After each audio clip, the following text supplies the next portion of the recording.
inconfundível quando ele chega, quando a história muda de situação. Da tristeza ele faz a alegria, faz tornar em bênção toda a maldição. Da fome ele é o alimento, da morte ele é vida, meu irmão. Da tua presença não tem impossível, quando Jesus chega é inconfundível.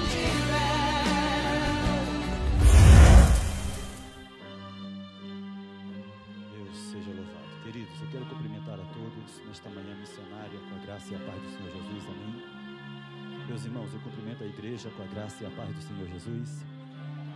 Os que trouxeram Bíblia, por favor, por gentileza, ainda de pé, rapidinho, Ezequiel, livro do profeta e missionário Ezequiel, no seu capítulo de número 2. Quero agradecer a Deus por sua bondade em estarmos aqui comungando com os irmãos e sermos um canal transmissor nesta feita da sua palavra poderosa. Deus tem falado e vai continuar falando. Quem quer ouvir a voz de Deus aqui? Dependemos, precisamos, necessitamos da palavra do Senhor. Que Deus abençoe o pastor Antônio Moura de forma poderosa.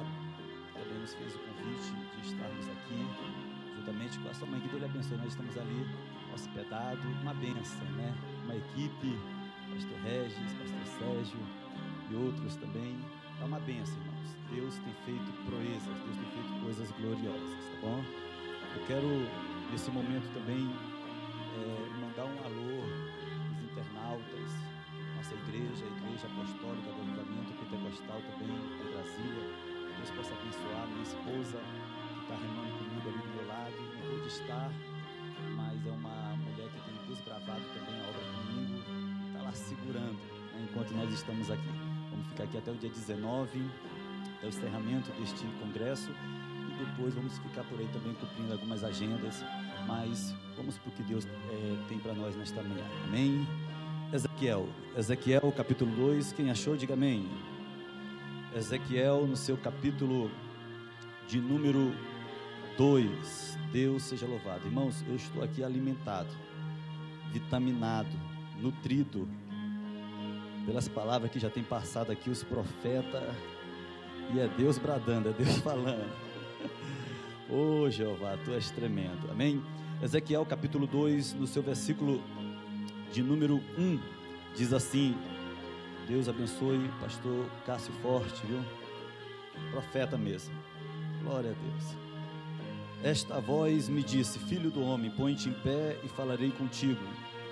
Então entrou em mim o Espírito quando falava comigo e me pôs em pé e ouvi o que me falava. Ele me disse: filho do homem, eu te envio.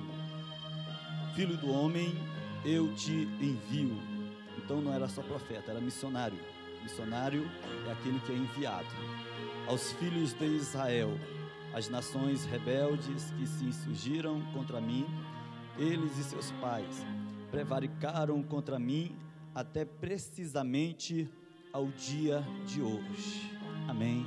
Podem sentar, mas sente adorando, exaltando a Deus. Meus irmãos queridos, já estamos familiarizados com a história deste missionário, do profeta Ezequiel, mas eu tenho certeza absoluta que Deus continuará falando e trazendo algumas revelações para, de forma não só coletiva, mas individual, que a sua igreja precisa, a sua igreja necessita. E por esta razão é que eu creio, que eu acredito que Deus falará muito forte ainda conosco a partir deste momento também. O profeta Ezequiel, cujo nome significa Deus fortalece, ele faz parte da categoria, da galeria dos profetas maiores da Bíblia Sagrada, assim como também Isaías, Jeremias e Daniel, que também é um dos profetas escatológicos da Bíblia Sagrada. Mas isso não quer dizer ou significa que esses profetas que aqui foram destacados e que são rotulados pela teologia de profetas maiores é superior aos demais profetas da Bíblia Sagrada.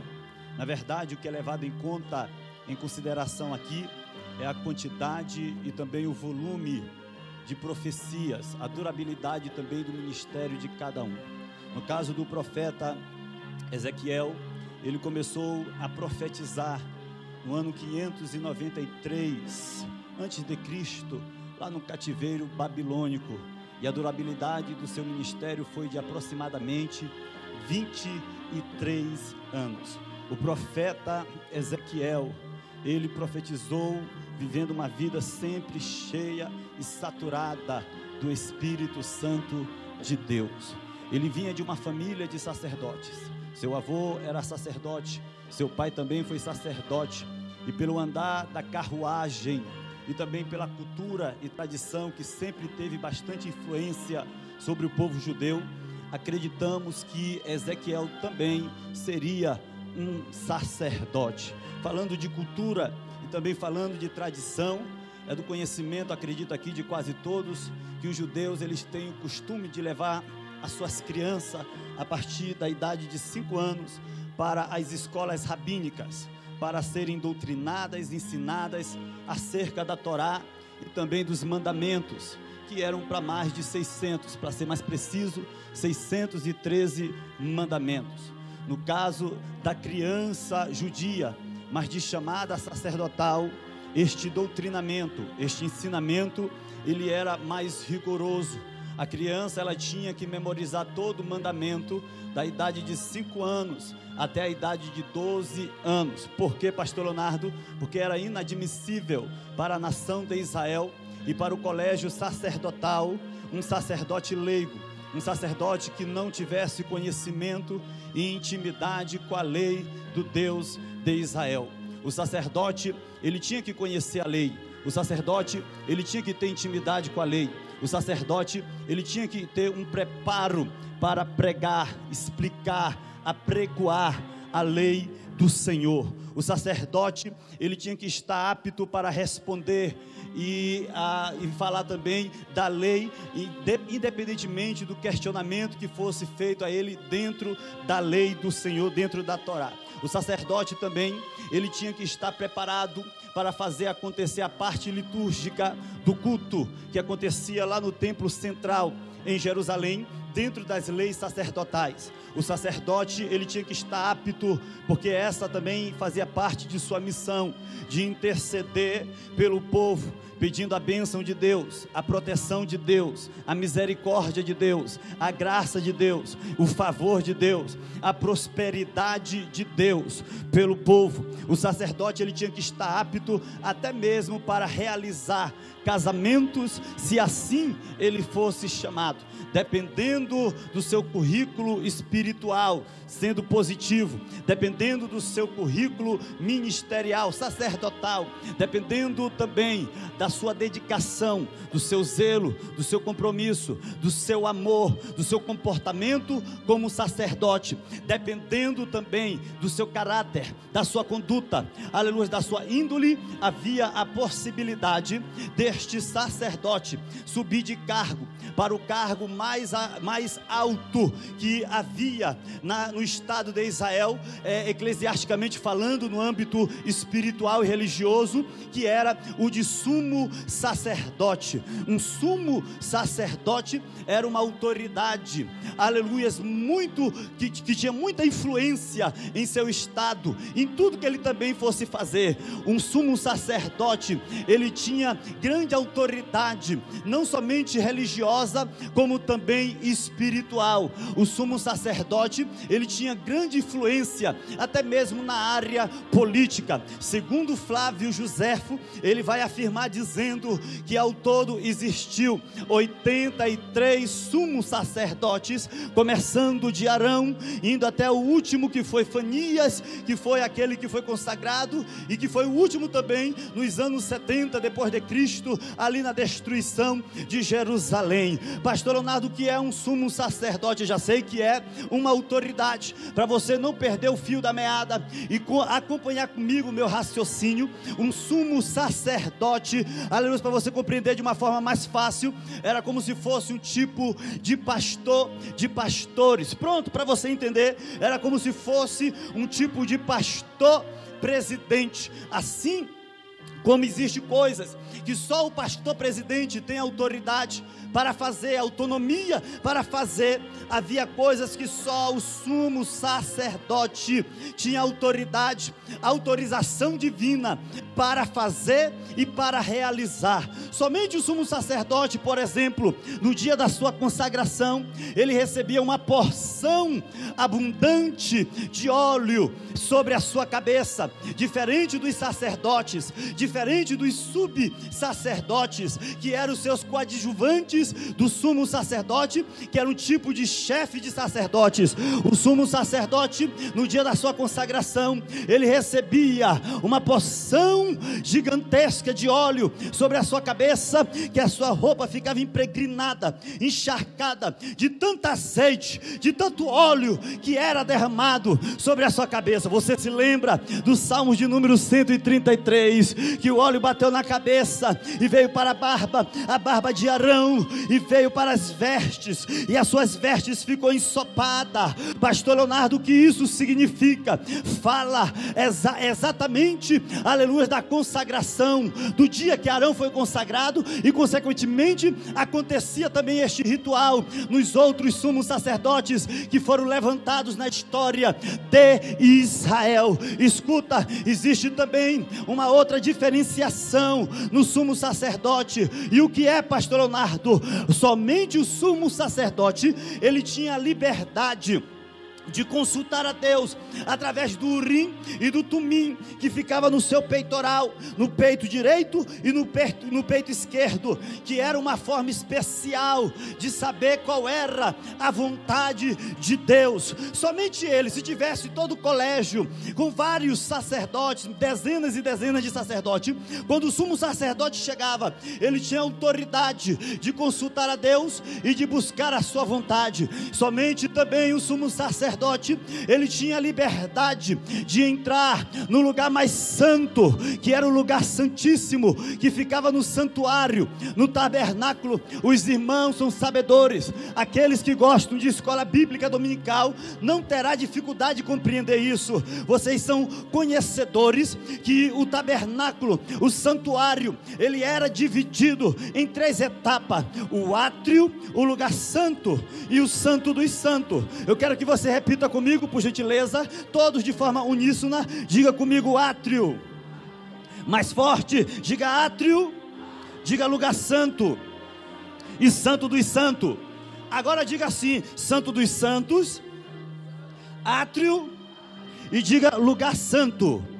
Escuta bem, somente o sumo sacerdote tinha autoridade de penetrar, de entrar, de adentrar no santo dos santos. No átrio, tanto o levita como os subsacerdotes, sacerdote comum, eles entravam, e quando eles entravam naquele lugar, eles se deparavam, aleluias, com o altar do sacrifício, aonde o homem renovava a sua aliança com Deus. Entrando ali mesmo naquele espaço no átrio, havia também a bacia de bronze com água limpa.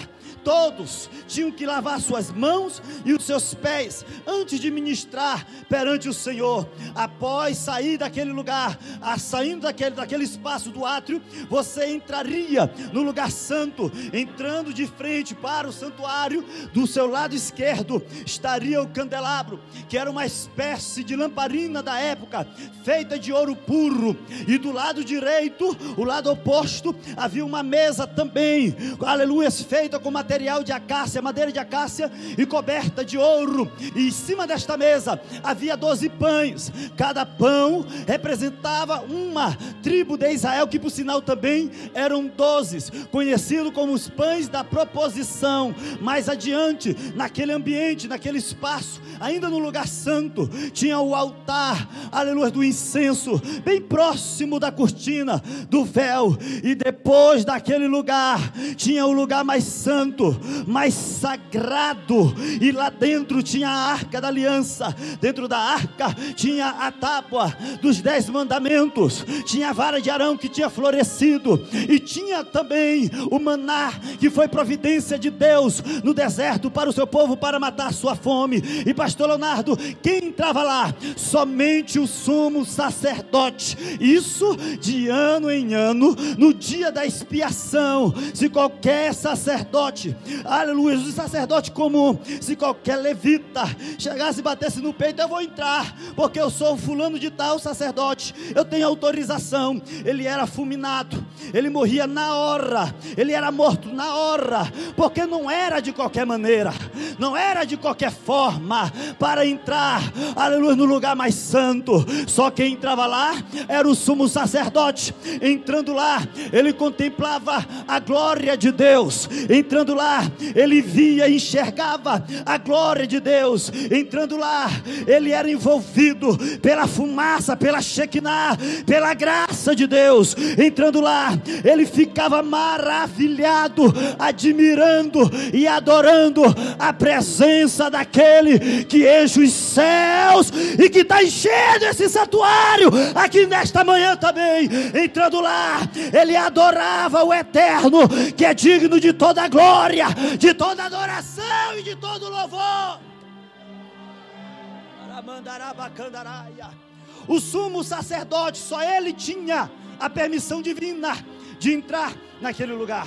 E é por esta razão que todo sacerdote, se fosse feita uma enquete, uma pesquisa, se fosse perguntado para a escola, para o colégio sacerdotal: gente, qual é os sonhos de vocês?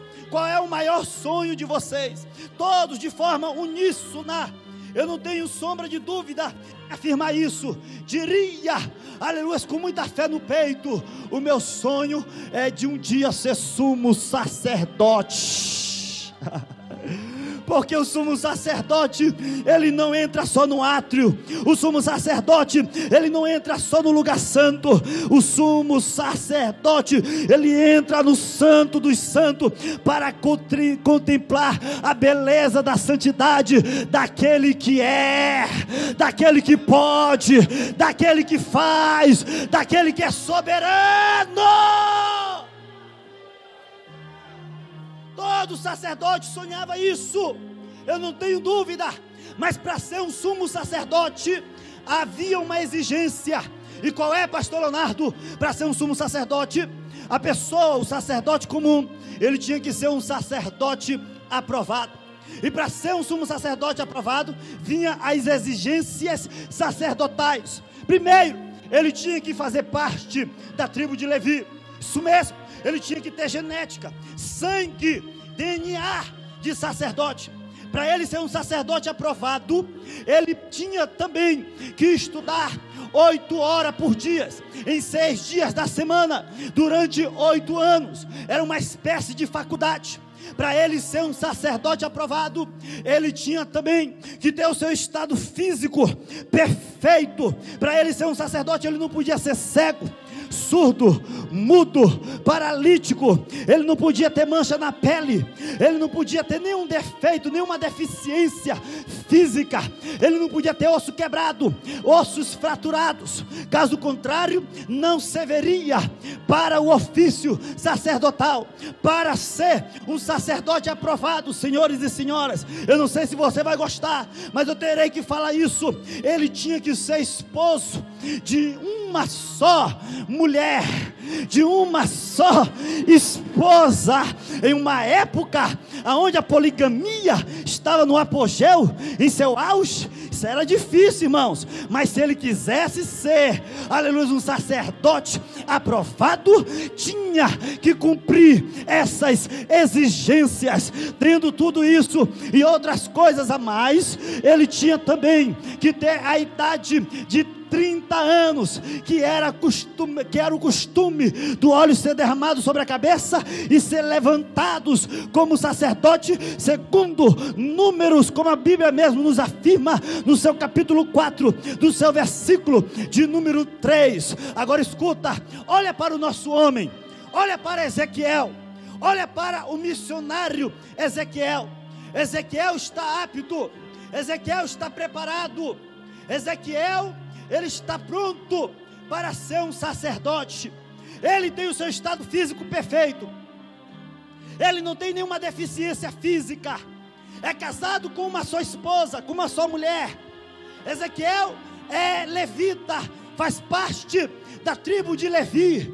Ezequiel, ele tem sangue sacerdotal correndo em suas veias, está preparado para a realização de seu grande sonho, qual o pastor Leonardo, de sacerdote. Só que ele ainda não tem 30 anos, é só esperar.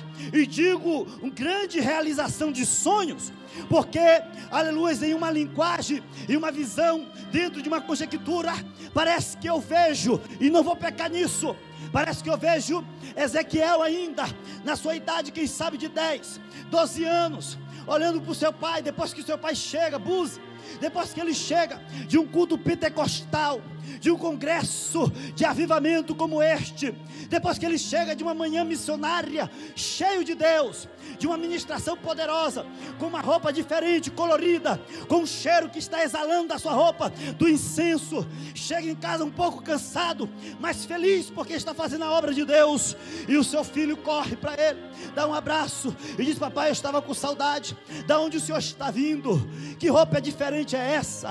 Que cheiro é esse, meu pai? E o seu pai, cheio de Deus, feliz, com um sorriso no rosto, olha para o seu filho, porque é coisa de menino, faz um cafuné na sua cabeça, e diz: filho, eu estou vindo do culto, eu estou vindo da igreja, eu estou cheio de Deus, e esse cheiro aqui é o incenso, eu estava ministrando, senti hoje a presença de Deus, e essa roupa aqui é uma roupa especificamente feita só para nós sacerdotes. Teu avô um dia usou, teu pai hoje usa, e amanhã, meu filho, quem vai usar vai ser tu.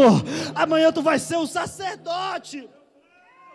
Ezequiel crescia, aleluia, em um ambiente, em um lar espiritual e sacerdotal, e cheio de sonhos, crendo que um dia ele seria sacerdote. Afinal de contas, ele está estudando para isso, ele tem essa esperança. Eu penso que ele pensava: um dia você como meu avô foi, um dia você como meu pai foi, e quem sabe um dia eu entrarei no Santo dos Santos para contemplar a beleza da santidade do Eterno, para ver a arca da aliança. Eu almejo isso. Só, senhores e senhoras, que faltando aproximadamente 5 anos para a idade de 30 anos, algo acontece que está fora de sua programação e de seu sonho. Eu me atrevo a dizer que o sonho dele virou pesadelo. Por quê, pastor Leonardo? Porque faltando apenas 5 anos para 30. 30 era o dia, o ano da consagração, que o óleo derramaria sobre a sua cabeça.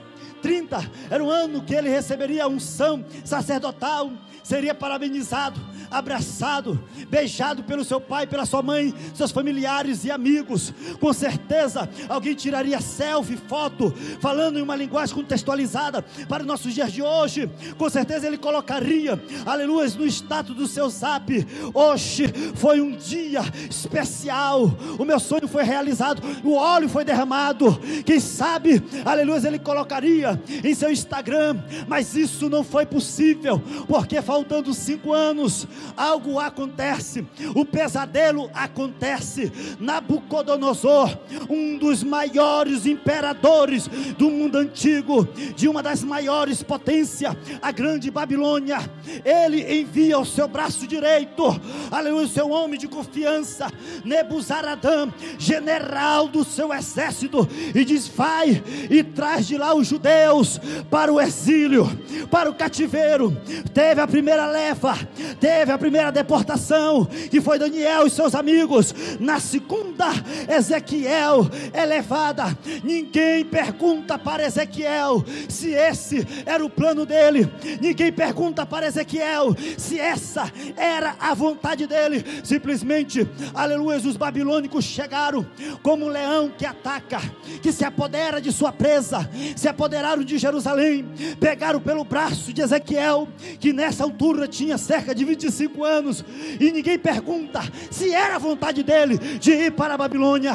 Forçaram o rapaz, forçaram o menino a fazer uma viagem quilométrica de quase 1.500 quilômetros, e ele foi, pegaram ele pela mão, jogaram na Babilônia, no exílio, nas margens, na colônia, aleluia, no rio Quebar, e disseram: te vira, dá o teu jeito de viver, te vira, dá o teu jeito de sobreviver. Passa o primeiro ano, passa o segundo ano, passa o terceiro ano, passa o quarto, 5 anos na Babilônia, e ele agora está triste, desanimado. É ele que narra a história no seu capítulo de número 1. E aconteceu que no 30º ano, no 5º dia do 4º mês, que estando eu no meio dos exilados junto ao rio Quebar, se abriram os céus e eu tive visões de Deus. Oh, glórias! Você não entendeu? Aleluias!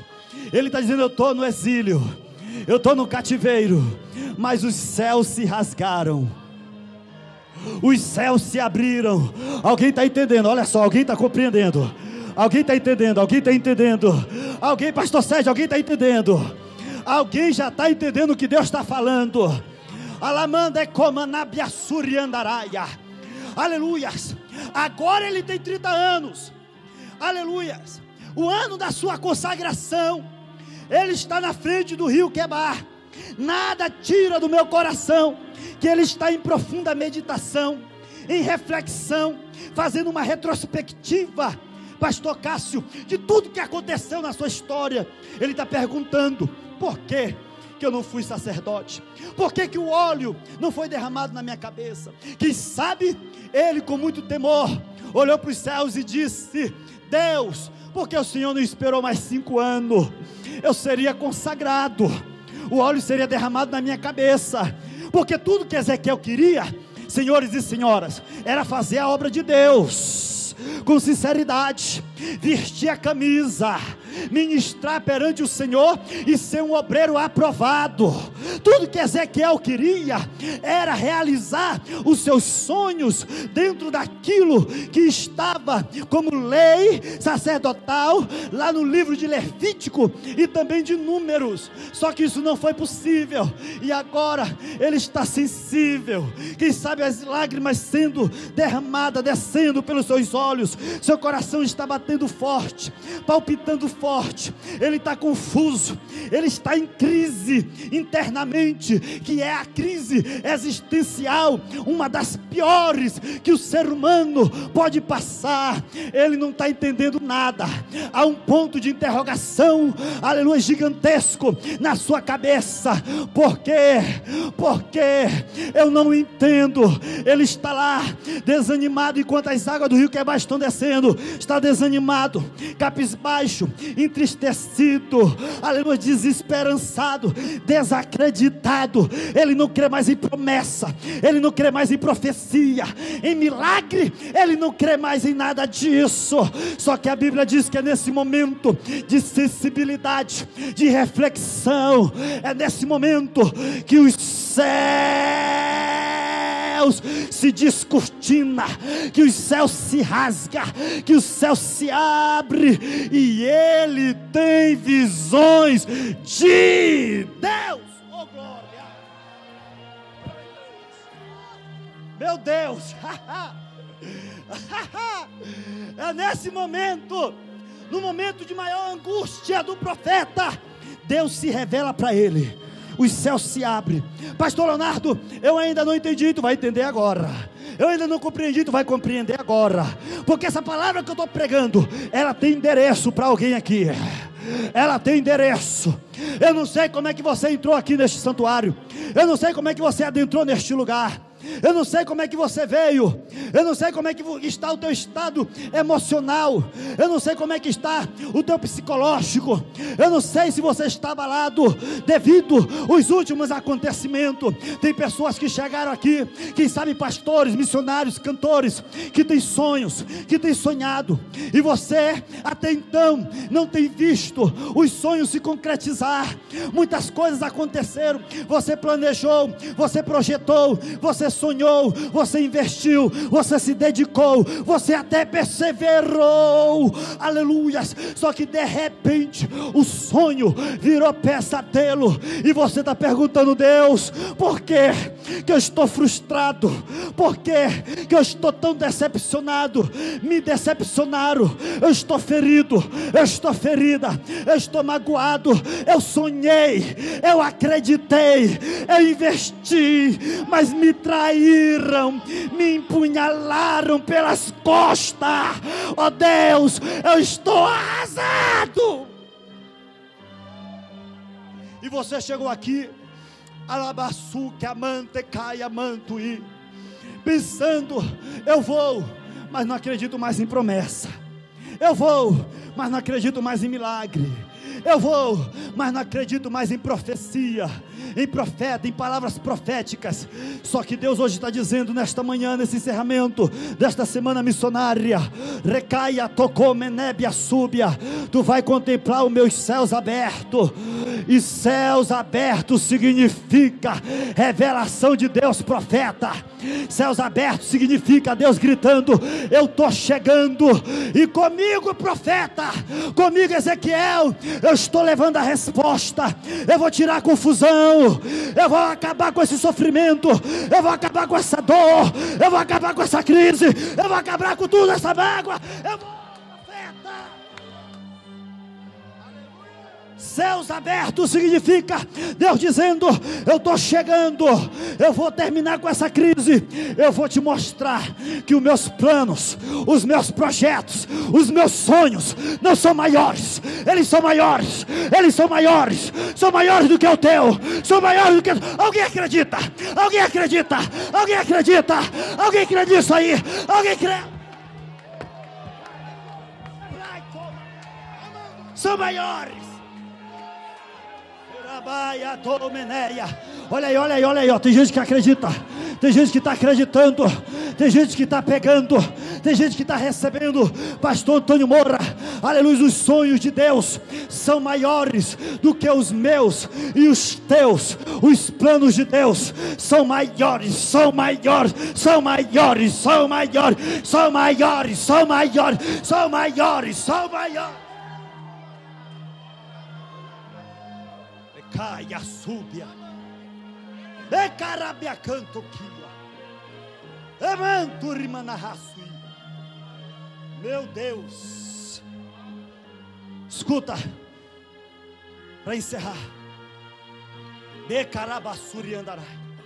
Ele vê os céus abertos, ele vê a glória de Deus. Como sacerdote, pastor Sérgio, o senhor sabe disso? Ele só teria a chance de ver o altar do sacrifício. Só teria a chance de ver a bacia de bronze, a chance de ver o candelabro profeta, de ver a mesa com os pães, o altar do incenso, talvez a arca. Aí Deus vem e diz: eu vou te mostrar que os meus planos são maiores. Eu vou te mostrar os céus abertos do lado de dentro, coisa que como sacerdote e nem sumo sacerdote jamais viria. Ezequiel, Nabucodonosor frustrou teus planos, foi. Nebuzaradã também, não foi? Foi. Os babilônicos, o exército, foi, Senhor. O diabo, a secretaria do inferno, todo mundo, Senhor, estou magoado, essa é a verdade. Pois agora eu vou te mostrar que os meus planos são maiores. Eu vou te mostrar que os meus sonhos são maiores. Tu não entende nada que aconteceu, nada, Deus, nada. Agora eu vou te mostrar, aleluia, vê aí, vê, o que? Vê anjo, vê querubim, vê nuvem de fogo, vê a minha glória, vê roda por dentro de uma outra roda, em sua circunferência cheia de olhos, vê esse mistério que tu jamais assistiria, viria, vê o meu trono como de safira, me vê, Isaías, me vê, Ezequiel.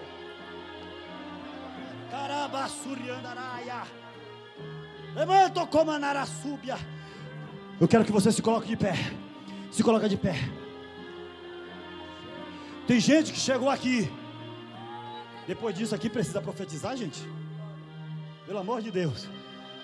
Tem gente que chegou aqui, aleluia, e precisava de uma resposta, não estava entendendo nada, portas fechadas, agenda tudo trancada, ninguém convida para nada. Tem gente que chegou aqui, gravou CD, DVD, não há curtidas, não há um número muito grande de visualização, e você no teu quarto perguntando: Deus, o que foi? Onde eu errei? Onde eu pequei? Onde eu falei? E Deus manda eu te dizer: te prepara, os meus sonhos vão chegar na tua vida. Esse momento de exílio, de cativeiro vai passar. Pode soltar. Esse momento de prova vai passar. Aleluia. Esse vale, esse deserto vai passar. Segura a mão do seu irmão, aleluia. Segura a mão dele, segura aleluia. A mão dele, ou a mão dela. Olha para ele enquanto a cantora louva. Diga assim: ó, te prepara. Só diz isso para ele vai entender tudo. Diz: te prepara. É para dizer aqui na tribuna. Diga: te prepara. Te prepara. É assim mesmo.